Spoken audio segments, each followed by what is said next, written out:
Hi, Assalamualaikum. Can you please give us a little bit of an introduction of yourself? Waalaikumsalam warahmatullahi wabarakatuh. My name is Malai Ayla Surya binti Malai Haji Abdullah alias Sharifah Ayla Surya. I am the eldest daughter of the late founder of SMARTER Brunei, Malai Haji Abdullah bin Malai Haji Osman. I am the eldest of 5 children. I have 3 younger sisters. 2 of them are executive committee members of SMARTER Brunei, and the youngest is the only boy, Syed Muhammad Farid Azim, who is the reason that SMARTER exists. He is 27 years old. I'm here today to talk about my experiences, I guess, about what it's like to be the daughter of the founder, the eldest daughter, no doubt, right? And also the first kaka lah for SMARTER Brunei. Being the first kaka, the first sibling, and when Farid was diagnosed, there was no SMARTER yet. Can you tell us a bit of your experience of what it was like, your lived experience, what it was like? Okay, this takes me back, yeah? So Farid was born in 1997, and then he was diagnosed in 2000, right, when he was 3 years old. Okay, so at the time we were all girls, right, and all of us were like really talkative and like really, really talkative, right? And then we'd never had like a boy before, and then Farid was there, and he was the cutest little thing, so cute. But he kind of wasn't talking. And at that time I was in uni, I was in first year, and I was learning about language acquisition. And I was like, he's not meeting the milestones and stuff. Like we would be talking or having something, and then Farid would come running with lots of like energy, going and stuff. So, but no speech. So we were a bit worried.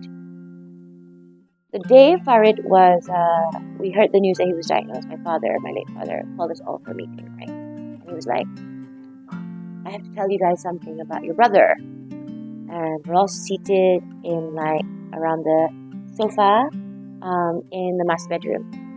I remember it was like after Maghrib, after prayers. And then he said, okay, we just heard from CDC, Farid has autism, right? Actually, no, I already kind of knew because something you need to know about me is that I read a lot, and even before there was internet, I would go into the wormhole of, if I needed to know something, I needed to know it. So I wanted to know why Farid wasn't speaking. So I had already thought, okay, could it be this? Could it be this? So I did kind of know what autism was. So my dad told us, and we're like, what is that? And then he said, so we're gonna work as a family. We're still gonna love Farid, and we're gonna see what we can do to help him. And I said, okay.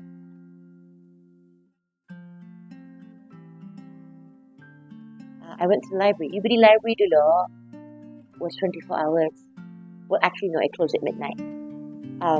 So it was after Maghrib, but I went to the library, and we used to be able to borrow 30 books. Yeah, I checked out 30 books on autism. And then, as the eldest, I would go to certain appointments with my mother or my father. And I found out that there was actually a support group of parents. So my father didn't want to go, right? So I went. And I spoke to Abul's parents. They were there. They were part of that group, and there were a few other people. And we were talking about how there was nothing in Brunei for children with autism. Nothing.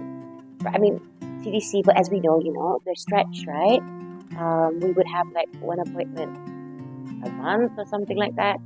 So we were talking about it. I went to about 3 meetings, and I went and spoke to my dad, and I was like, Ayah, you need to go, Ayah. You need to go to these meetings. You need to speak to the other parents, And then my Ayah, classic Ayah style, just looked at me and said, I'm going to take over, right? right? You know that, right? Yes, that's why I want you to come. Because there are 3 meetings and all we do is talk and there's no action. And very, very long story, very, very short. Here we are. We basically work together lah, me and Ayah. Because then Babu would jaga Farid. And me and Ayah would kind of do all the other stuff. Yeah, I mean, there's a lot that happened. But that was kind of the reaction when Farid was first diagnosed. The love propelled action. Go for me, girl! Go for me, go! Now that you've told the story of how it started, let's go into what were the next steps after that as a sibling. So, for example, you helped Ayah do all the building and foundation of SMARTER. What did everyone else in the family do? And then for you as a kaka, how did it feel having to delve into something so new, so unheard of in Brunei? Okay, that's like a question with lots of answers. Let me start with what did we do as a family, right? There was the whole setting up SMARTER stuff, right? And then Ayah did a lot of that as well, because our first ever classroom was jigsaw. We tried to look for a teacher, any teacher in Brunei who had experience with autism, and I found one. At the time, she was working at Honey Tree. And then what we did was we talked to her and we negotiated, and then we managed to get 3 sessions with Farid every week. And we sorted that out, and I would like take him and drive him there. I was also studying at the time, right? So what I did was I actually told all my lecturers what I was going through, and then I reorganized all the classes.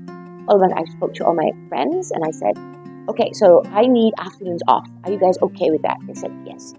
So I negotiated with all the lecturers. I negotiated with Madam Lim in ICT dulu, who did all of the room bookings, and I managed to get us all morning classes and afternoons off. So go to uni in the morning. In the afternoon, I would take Farid to his little therapy sessions. That was one thing I did. Another thing I did was my other sisters, they all were younger than me, kan. I was in my 20s. They were like 18, 16. The one asking me questions was, 10, So they were all at different stages in their life, right? They hadn't gone to uni yet or anything. So what I did was, I did a timetable, timetable of when my sisters would spend time with Farid to get to know him, because it wasn't like play wasn't natural. He would play differently, right? We would run around the house or whatever. Then we had to get him to sit down, and then we would do puzzles together, stuff like that.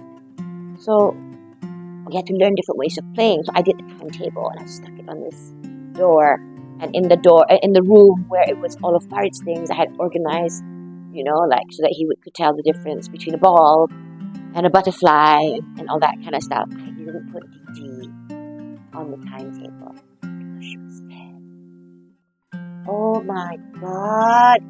She cried and cried and cried and said she wasn't important enough and blah, blah, blah, blah. And then my parents were like, Ayla, why didn't you put her there? Because she's 10. Yeah, but she wants to feel involved. What is she going to do?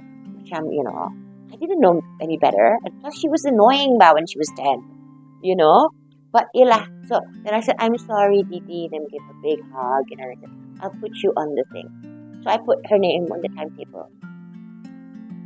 I mean, she didn't actually do anything, but her name was on the timetable. She got what she wanted.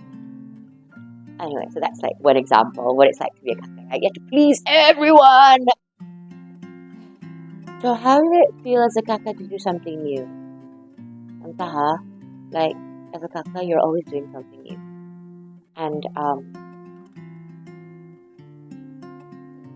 I don't know if it came after or before, but there was no question of why, or there was no time, you guys have to remember, this is early 2000s, right? So, there was no time to panic.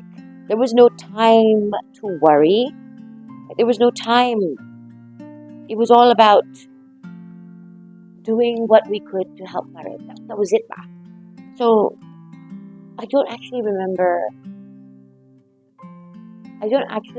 anything like feeling like overwhelmed or feeling sorry for myself. I mean, that came later. But no, it was just do what needs to be done.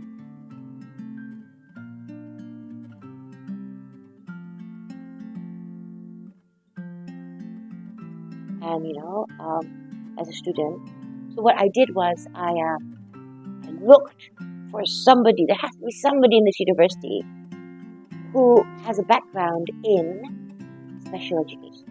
I went to one of my trusted lecturers and I said, what do I do? I don't know. And he said, let's look at the directory. And we called some people. And I made an appointment and I met a few lecturers. And that led me to this, who my late father used to call the guardian angel of SMARTER. We found her, spoke to her. She said, it's okay. We have time. Because I was like, everything must be fast. Early intervention. There's nothing in Brunei. We have to act. And then she was like, it's okay. So she came over for dinner. She had a look at Farid. And lots of beautiful things happened. She has always been, she still is our connect to like an international community. We learned a lot from all of these things in the beginning.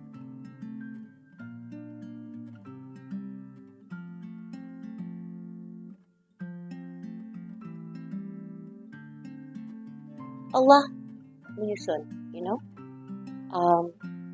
the niyat was there, to jaga, to help Farid. So that was kind of my mission. I spent a lot of time with Farid when he was younger, and I spend kind of some time with him now. I mean, he lives with me now. But it was like, I'm a kaka, right? So I know life before Farid, and I know life after Farid, right? Like my children, right? I'm sure he's the eldest. He has autism, and the other two younger ones actually came after him, right? So they don't know life without autism in the picture, right? Whereas I do. I have a very clear before and after period, right? What I will say is, Farid is, always has been, always will be one of the greatest blessings of my life.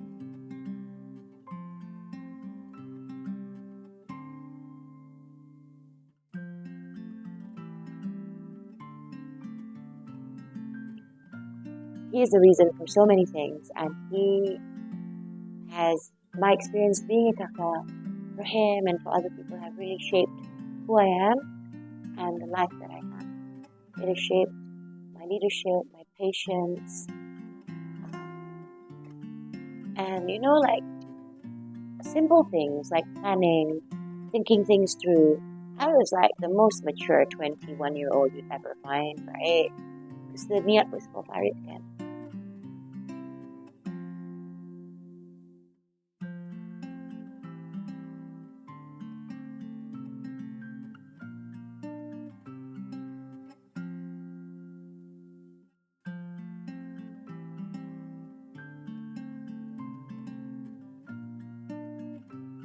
What is your advice to siblings out there and the support that is needed from them for their adik-beradik? Your siblings are the friends you will have throughout your life. The advice I have is to just love them. Love them. They are your adik-beradik. Love them. Help them. Okay, macam mana? How do we help them? Well, individuals with autism is a spectrum, right? So it impacts life in different ways for different people. No two people with autism are exactly the same. Learn as much as you can about autism, but then also actually talk to your siblings, even if they are non-verbal.